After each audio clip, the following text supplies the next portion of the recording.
하나님 말씀 누가복음 24장 1절부터 12절 말씀입니다. 안식 후 첫날 새벽이 이 여자들이 그 준비한 향품을 가지고 무덤에 가서 돌이 무덤에서 굴려 옮겨진 것을 보고 들어가니 주 예수의 시체가 보이지 아니하더라. 이로 인하여 근심할 때에 문득 찬란한 옷을 입은 두 사람이 곁에 섰는지라. 여자들이 두려워 얼굴을 땅에 대니 두 사람이 이르되 어찌하여 살아있는 자를 죽은 자 가운데서 찾느냐. 여기 계시지 않고 살아나셨느니라.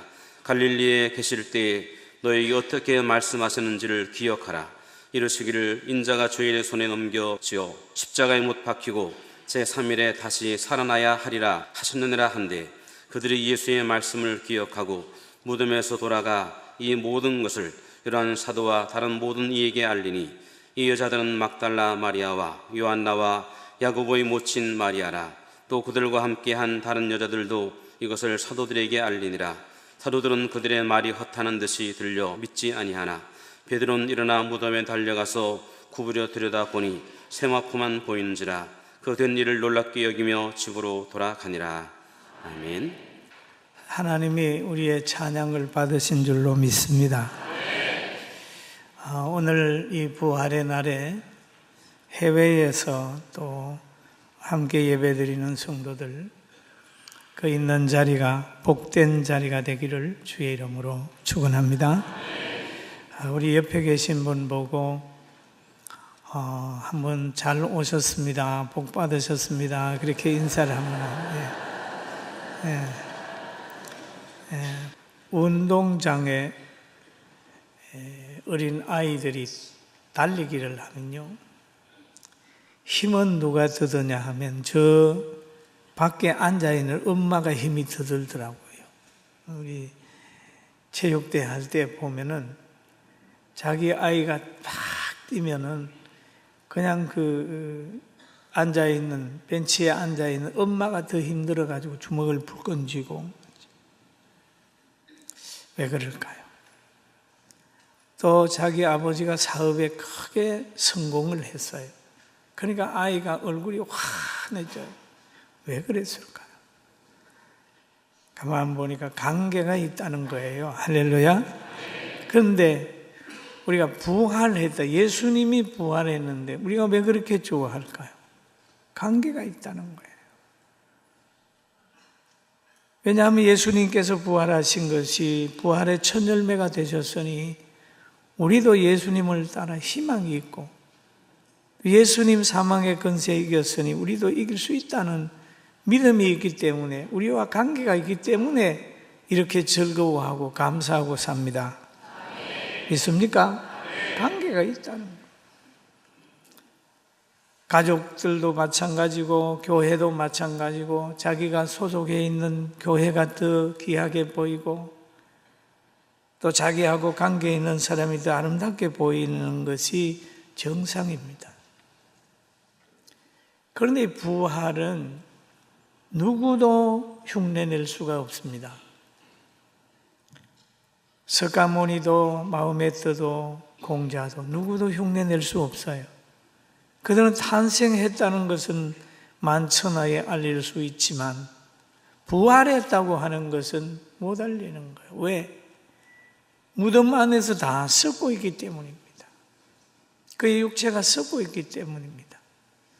그러나 예수님은 부활하셨는데 빈 무덤이었고, 또 그가 부활했다는 사실은 예언 성취고 역사적인 사실이고, 또 부활의 증거가 있고 부활의 증인이 있기 때문에 우리는 부활을 믿고 하나님께 영광을 돌리고 있습니다. 할렐루야. 부활의 증거와 부활의 흔적과 부활의 증인이 있다. 많은 사람들이 예수 그리스도가 부활하신 것을 보셨어요. 그리고 성경에 보면은 예수님이 이 땅에 오실 때의 모습은 마른 땅에서 나온 연한 뿌리 같다 그랬습니다. 흠모할 만한 모양도 없고 그렇다. 그러면 우리가 예수님을 못 모신 분들, 못 믿는 분들은 외모를 취하는 분들입니다. 늘 자기들 권위를 앞세우고 자기들의 이름을 내려고 하고 외모만 단장했던 제사장들과 장로들과 그 당시에 서기관과 바리새인들은 그의 이성적인 모든 것들이 예수 그리스도를 모실 수 없는 그런 가치관을 가지게 된 거예요. 또 예수 그리스도를 통하여 나타나는 그 신비적 능력을 시기하는 눈으로 바라보고 결국 군중을 동원해서 예수님을 십자가에 못 박았습니다. 죽게 했습니다.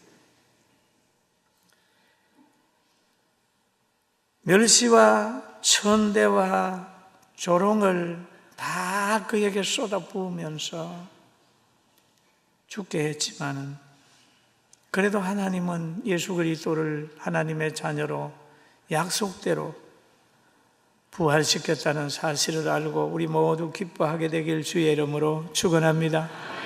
십자가에서 임종하게 되니까 과거에 예수님을 찾아와서 구원에 대하여 질문했던 니고데모하고 당시에 가느니오 부자인 아리마대 요셉이 그 예수님의 시체를 내려가지고 돌무덤에 갔다가 장사를 지냈습니다.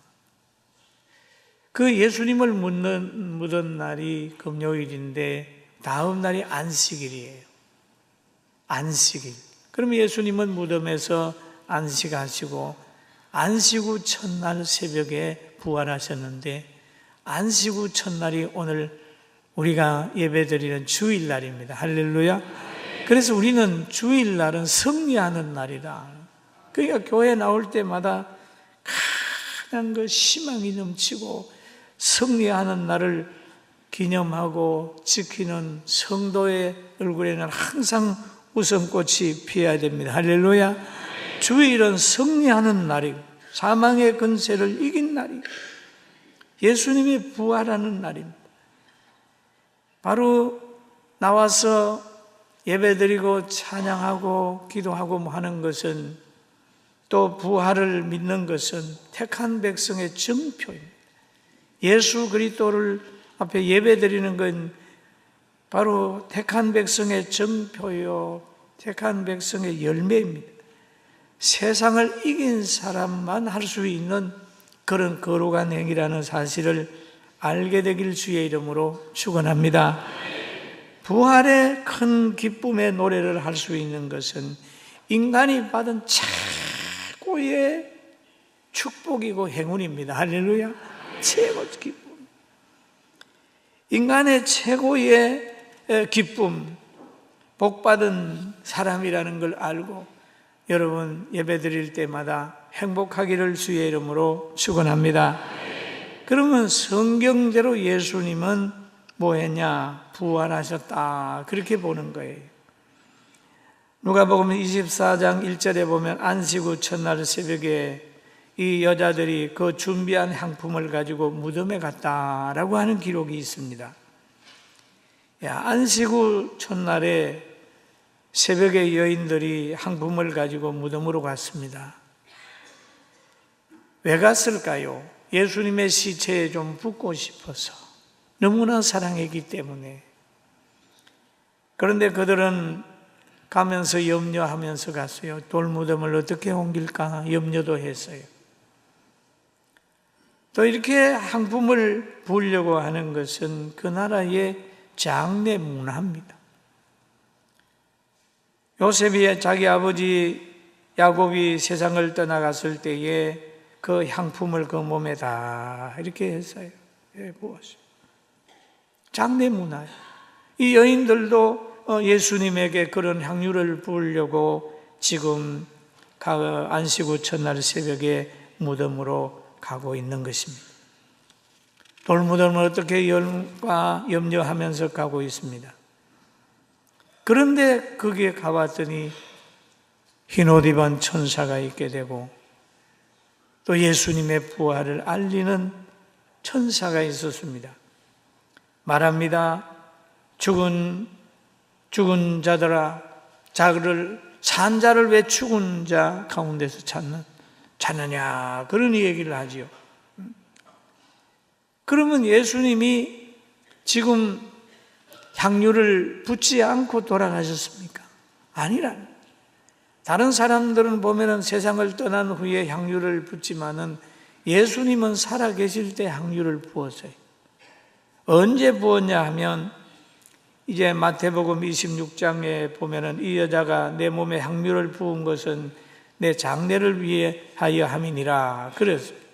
이 사건이 어디에서 나오냐 하면 예수님께서 식사하실 때에 마리아가 300데나리온이나 되는 향유를 탁 해가지고 예수님에게 부었습니다. 그럴 때 가룟 유다가 화가 나서 말합니다. 저 거금에 팔아가지고 가난한 사람들에게 구제나 하면 좋을 텐데 그러면서 향유를 부은 마리아를 박해할 때에 예수님이 한 말입니다. 잘했다. 이 여자가 내 몸에 이 향유를 붓는 것은 내 장례를 위한 것이다. 그렇게 얘기를 하고 있어요. 이미 예수님은 다 그러면서 준비하고 있는 것입니다. 모든 사람은 자기 생각에 따라서 사람을 평가하는 기준도 다릅니다. 돈을 사랑하면 돈을 많이 가진 사람을 더 귀하게 보고, 권력을 사랑하는 사람은 권력자를 더 귀하게 보고, 명예를 좋아하는 사람은 명예를 가진 사람을 더 높이 평가하게 되어 있습니다. 그러나 구원받은 백성은 영원한 천국길을 사모할 뿐만 아니라 예수님을 많이 사랑하고 마리아처럼 거금의 옥합도 예수님에게 부을 수 있었어요. 할렐루야. 그래서 우리는 그 사람이 어떤 평가를 하는 걸 보면 금방 알 수가 있는 거예요. 여러분, 우리는 무엇보다도 하나님 사랑하고 사람의 생명을 제1로 사랑할 수 있기를 주님의 이름으로 축원합니다. 아멘. 이 여인들은 예수님을 찾아갔습니다. 슬픈 마음을 가지고 찾아갔어요. 왜 슬퍼했을까요? 세상 피가 나면서 가는 거예요. 이렇게 훌륭하고 이렇게 사랑이 많으시고 안진뱅이 기근거리 중풍병자도 일으키시는 이 위대한 분을 우리들의 지도자들이 십자가에서 억울하게 돌아가시게 했으니 이 세상 참 말세다. 그런 생각을 했겠죠. 슬픈 마음을 가지고 갔는데 그들은 기쁜 마음을 가지고 그 무덤을 떠나게 되었다는 사실을 오늘 성경을 보면서 알 수가 있습니다. 이 사람들이 그 열린 무덤을 여인들이 되니까 이미 예수님을 계시지 않았어요. 왜? 부활했기 때문입니다. 여러분, 믿음 생활하면서 근심하고 슬픈 빛을 띠고 있지만은 은혜를 받게 되면 환하게 웃게 되는 거예요. 할렐루야. 믿습니까? 은혜를 받으면은 모든 환경을 초월할 수 있는 능력이 그에게 주어지는 거예요. 그게 전사가 하는 말이 있어요. 여인을 향하여 어찌하여 살아있는 자를 죽은 자 가운데서 찾느냐, 그런 얘기를 하지요. 이 여인들의 부활의 신앙은 슬픔이 변하여 기쁨이 되고 좌절이 변하여 희망이 된 거예요. 할렐루야. 부활의 신앙만이 사람을 소망 가운데 거하게 하는 겁니다. 여기에 마태복음 28장 8절에 보면 이런 말씀이 있습니다. 같이 한번 보실까요? 이 여자들이 무서움과 큰 기쁨으로 빨리 무덤을 떠나 제자들에게 알리려고 다름질할세라고 얘기를 합니다. 부활의 신앙을 가지게 되니까 이 여인들은 기쁨이 그들을 지배하게 된 거예요. 이제 부활의 정인으로 제자들에게 달려가고 있는 것입니다. 달려가요. 그런데 제자들을 가만히 보면 부활한 사실을 모르고 있는 사람들은 부활했다고 하니까 허탄한 말이라고 얘기를 하고 있는 거예요. 향유를 가지고 무덤을 찾아갔던 여인들이 부활의 현장을 보고 천사를 만나서 예수 그리스도가 부활했다고 하는 사실을 알게 되고, 또 이 여인들이 부활을 제자들에게 가서 말을 합니다. 그 여인들이 전하는 부활의 소식을 듣고 사도들은 여인들을 바라보면서 허탄한 듯, 그런 말인 뜻이 들려 믿지 않더라 그러죠. 여인들이 부활했다고 그러니까 사도들이 허탄한 듯이 믿지 않았다. 있을 수 없는 일이다. 여인들 하나의 수다 정도로 받아들였습니다. 여러분, 왜 그럴까요? 이 사도들도 평소에 예수님이 말씀하신 부활한다고 하는 사실을 믿지 않았어요. 그러니까 허탄한 듯 받아들였죠. 시대가 악하면 선을 어리석게 봅니다. 그 양보하는 것을 비굴하게 보는 거예요. 확실한 소식을 듣고도 그 소식을 믿지 못하게 되고 이상하게 생각을 하는 거예요. 여러분, 사도들도 그런 지금 누를 범하고 있는 거예요. 이때뿐만 아니라 초대교회에서 이런 사건이 있었습니다.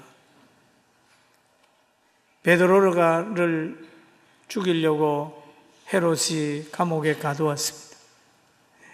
그럴 때 온 교회가 기도를 드렸습니다. 하나님, 베드로 선생님 죽지 않게 해주세요, 나오게 해주세요, 그렇게 기도를 했어요. 그랬더니 하나님이 그 기도를 들으시고 천사를 보내가지고 베드로를 탈옥을 시켰습니다. 밤중에 나와가지고 그 기도하는 현장으로 갔어요. 갔는데 그 당시에 기도를 할 때는 항상 문을 닫아 걸고 하는 거예요. 베드로가 그냥 못 들어가고 문이 걸려 있으니까 계속 밖에서 두드리는 겁니다. 문 좀 열어달라고 두드리겠어요. 문을 두드리니까 로데라고 한 아이가 나왔습니다.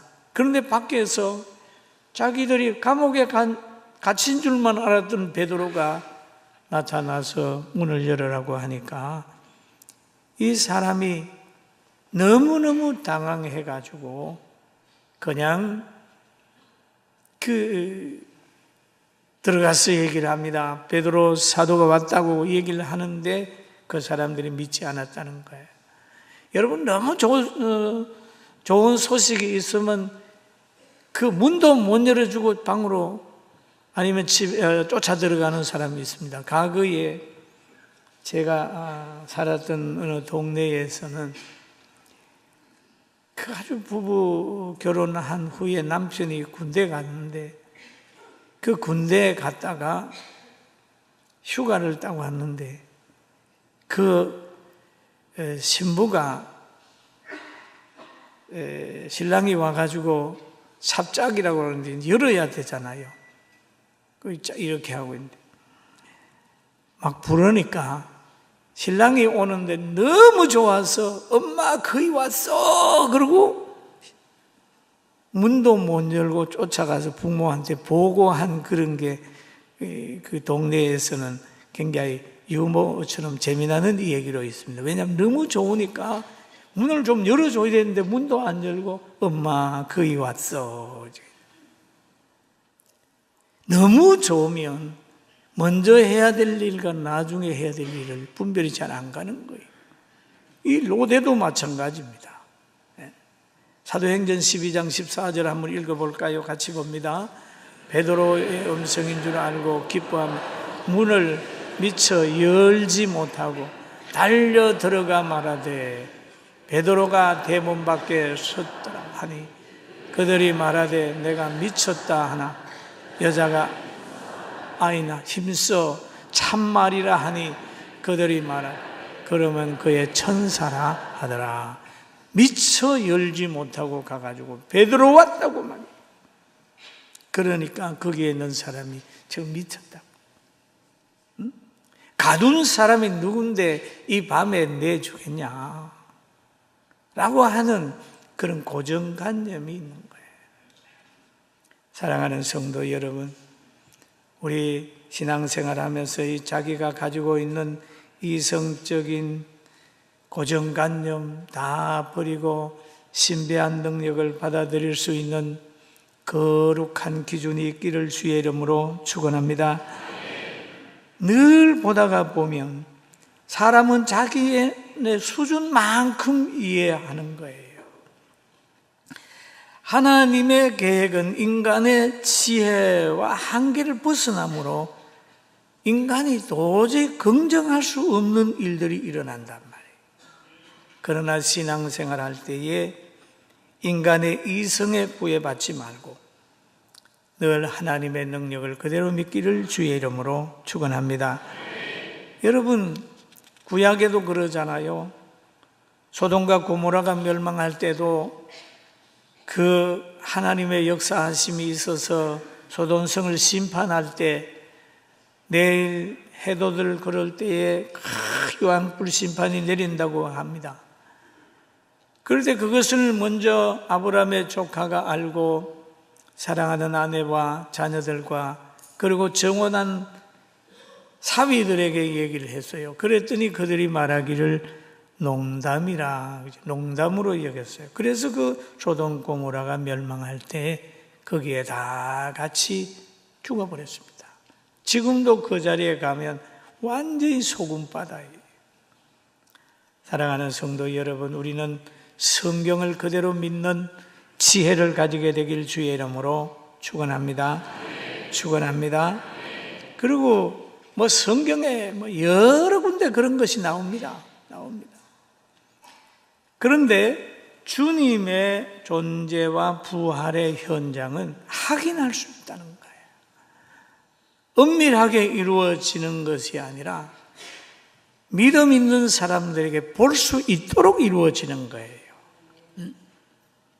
예수님이 마태복음 16장 21절에 이렇게 말씀하셨습니다. 살아계실 때도 예수님 자신이 어떤 길을 가야 되는가 하는 걸 말씀하셨어요. 예수 그리스도께서 자기가 예루살렘에 올라가 장로들과 대제사장들과 서기관들에게 많은 고난을 받고 죽임을 당하고 제3일에 살아나야 할 것을 제자들에게 비로소 말했다. 비로소 나타냈다. 왜냐하면 예수 그리스도를 하나님의 아들로 고백을 하는 베드로를 보면서 예수님께서 앞으로 될 일을 쫙 얘기를 하는 거예요. 그것이 지금 부활함으로 인하여 예언이 성취된 거예요. 그대로 주님의 말씀은 그대로 다 이루어진 거예요. 예언이 성취된 것을 우리는 이성으로 알 수 없지만 성경을 통해서 알 수 있는데 이 성경의 권위를 세상은 점점 떨어뜨려 놓고 있는 거예요. 그러나 우리 믿는 우리들은 성경을 온전히 하나님의 말씀으로 믿고 생각과 지식과 가치관의 모든 기준이 되는 것으로 믿어드릴 때 흔들리지 않는 신앙을 가질 수 있습니다. 할렐루야. 그리고 말씀을 듣고 무시하면 안 된다는 거죠. 그런데 말씀을 믿어야 기적이 나타나는 거예요.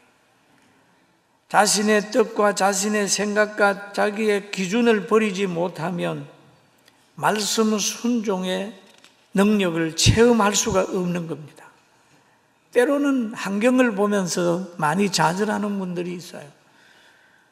성경의 구약에 보면은 이스라엘의 12 정탐꾼이 저 하나님의 축복의 땅이라고 말하는 거기를 가게 했습니다. 하나님은 그 땅을 차지할 수 있다고 말씀을 했는데 이들은 가가지고 이성적인 눈으로 보는 거예요.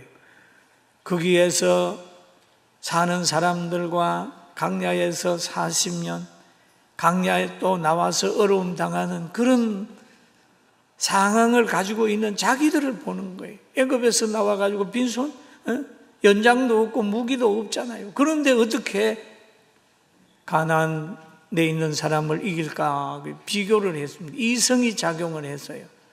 그러니까 그들을 장수로 보고 자기들은 아주 약하게 봤습니다.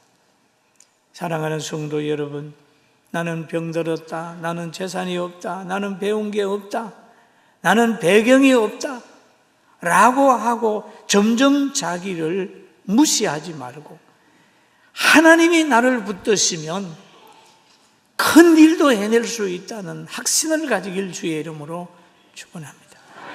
아멘. 이게 믿는 사람이 가지고 있는 능력이에요. 병자가 치료되는 것도 볼 수 있고 있는 겁니다. 그런데 이 위대한 사실을 그 당시에 악인들은 어떻게 했나요? 사도행전 마태복음 28장 12절 13절을 우리 같이 한번 봅니다.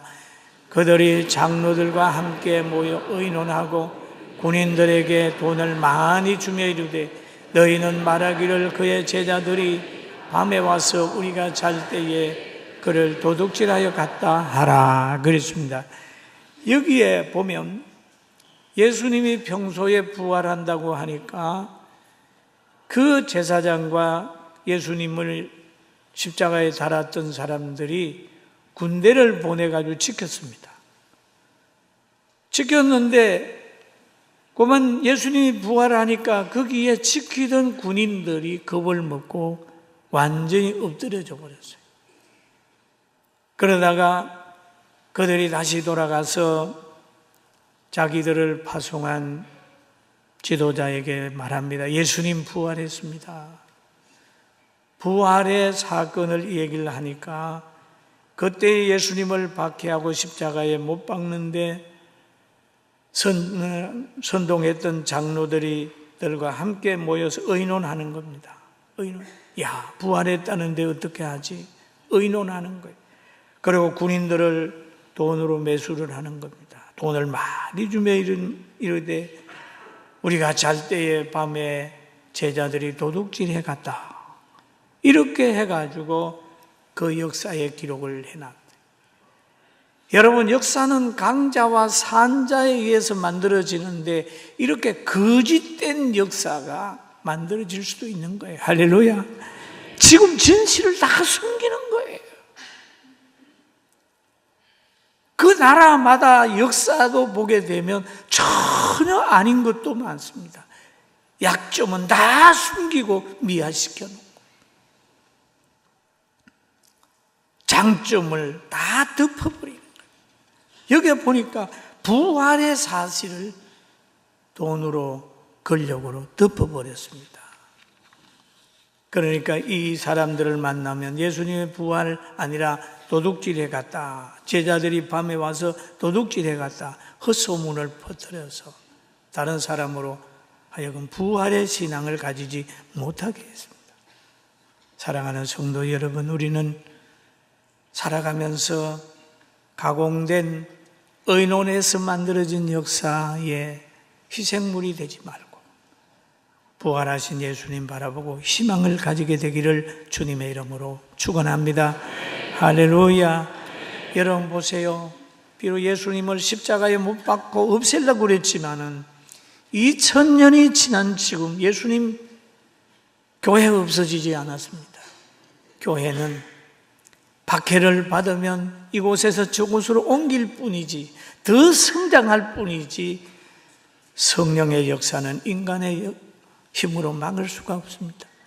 성령의 사람이 되시고 희망을 말하시길 주의 이름으로 축원합니다. 저는 우리 교회에 조금 몇 년 지나면 전성기가 오리라 생각을 합니다.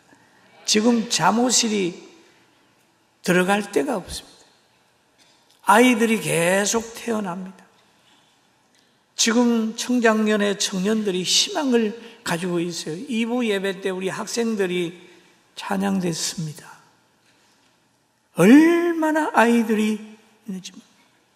이것이 나라의 보배고 가정의 교회의 보배고 우리 교회의 희망이고 대한민국의 희망이라는 걸 알고 소망 가운데 부활의 아침에 새로운 각오의 길을 주의 이름으로 축원합니다.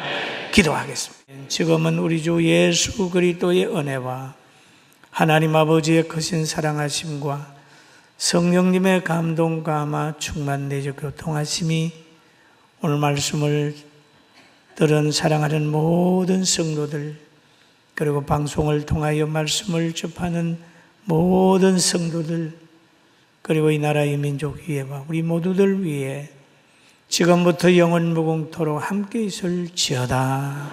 아멘.